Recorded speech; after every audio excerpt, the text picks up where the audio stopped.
Sasa Angel, una mpenzi?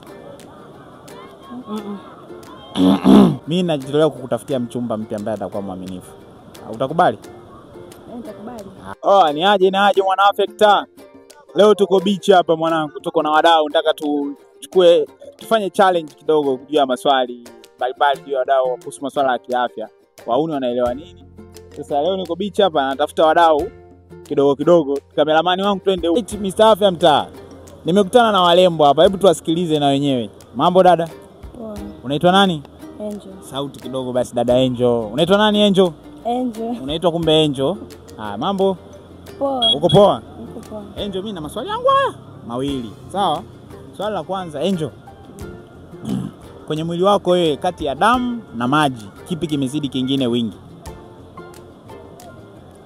Damu. Una uhakika? Hebu jikune kidevu hivi kwa kuwa umekosea. Hebu jikune kidevu kwa kuwa umekosea. Kuna kamera kabisa ikuone. Angel, damu ni 25% tu kwenye mwili wa binadamu, lakini maji ndio yana asilimia kubwa. Maji yana 75%. Sawa Angel? Umeelewa? Ndio. Sasa Angel, una mpenzi?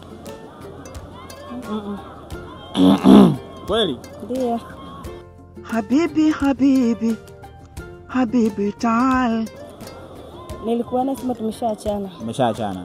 Okay. Ulikuwa unamlinda na magonjwa ya zinaa? Ndio. Ulikuwa unafanya nini kumlinda mpenzi wako na magonjwa ya zinaa? Labda tujakutana wiki 2, lazima nimwambie avae mpira. Avae mpira. Kwa hiyo sasa hivi mpenzi unayemtarajia kumpata na yeye utamshauri nini kuhusu kujilinda na magonjwa ya zinaa?